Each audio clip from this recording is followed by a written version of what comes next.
what's gone on previously, and especially the midweek result, I thought we needed to do something, and the players were excellent. Was it difficult at all to keep the emotions in check, not just with the fans and fan appreciation of the crowd, but also especially after the events of yesterday? Yeah, and I would say that that's the professionalism of the players. They understand that they have still got a job to do. We called it a 2-game season. We're halfway through that 2-game season, so I really thought they were excellent, and their emotions sort of fed into us being more confident, and we had to embrace that. And then obviously I was a little bit disappointed when they equalised, because I thought, oh no, here we go again. But credit to them, they went and got the second, and then I thought, some of the play in the second half was really good. What have the emotions of the last 48 hours been like? Yeah, I mean, it's tough, and it's been said, the work that Adrian's done here for the 7 seasons he's been here, 7 years he's been here, has been, phenomenal. And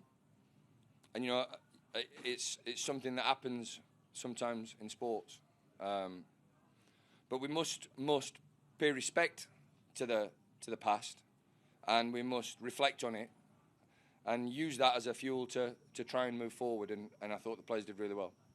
What was your message then to the players? Was it a case of roll the balls out and let them show what they've got, or were you trying to build off of something specific? No, we wanted to get Ray more in the game, and Hassani Dotson does a really good job of finding different spaces. So it was almost like we were trying to push Hassani more in field and just get Ray deeper to get the ball. And I thought with Jan pushing a little bit further forward, it allowed Will then to control possession of the ball in deeper areas.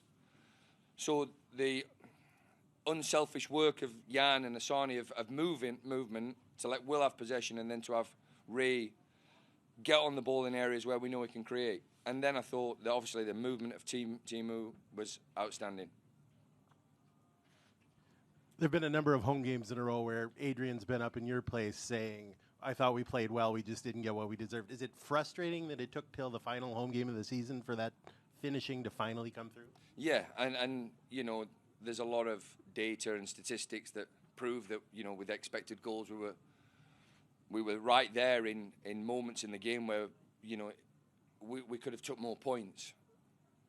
That will probably even itself out, and, I thought today for the first 20 minutes, I thought we really controlled and dominated the game.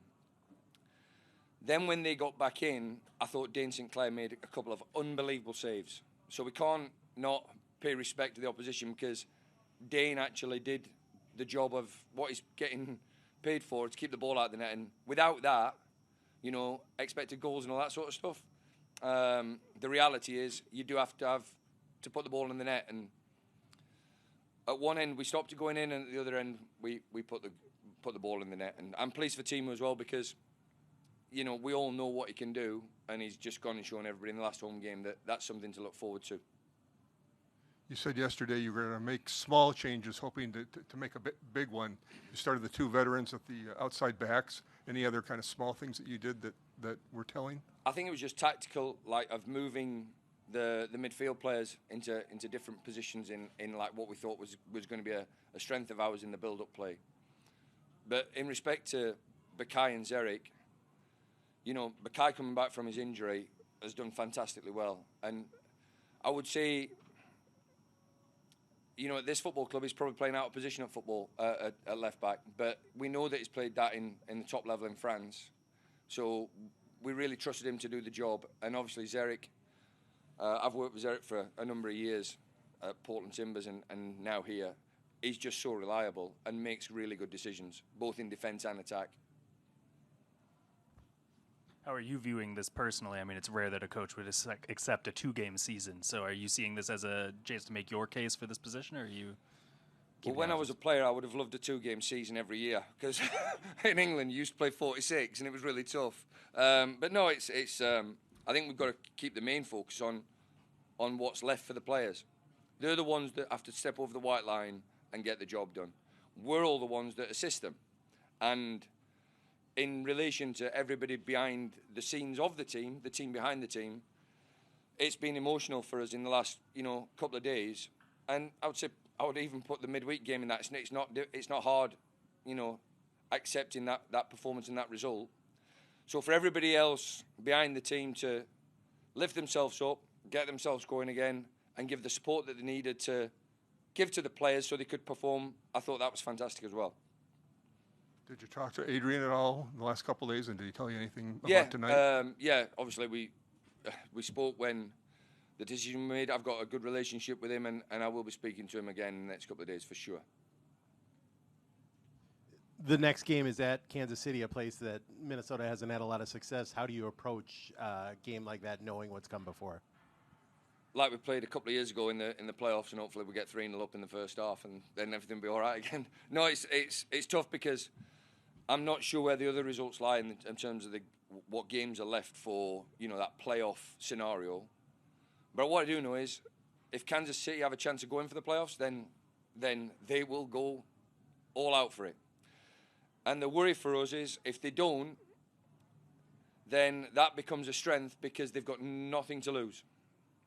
And when you put good players in a position where they've got nothing to lose, you really do have to be careful of not sort of allowing them that freedom, and just to see the season out. But they've got so many good creative players. You want to keep them on edge. So we'll have to be very careful that, we'll judge that when we see all the scenarios.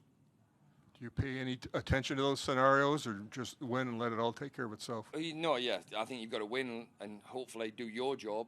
Like I said before, in 15, when we won it with the Timbers, in that last game, there were so many different movements. And I think a couple of years ago when we played in LA, I think we got in, we thought they were in, and then Real Salt Lake scored a goal that knocked them out, and it can happen like this. And that's the fantastic thing about the MLS playoffs.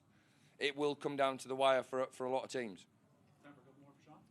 I mean, after the last few home games where there were late goals which turned wins into draws and draws into defeats, and fans voicing their discontent after the final whistle, how cathartic was it to hear Wonderwall instead? Yeah, and again, we actually spoke about that in the locker room, dressing room before the game.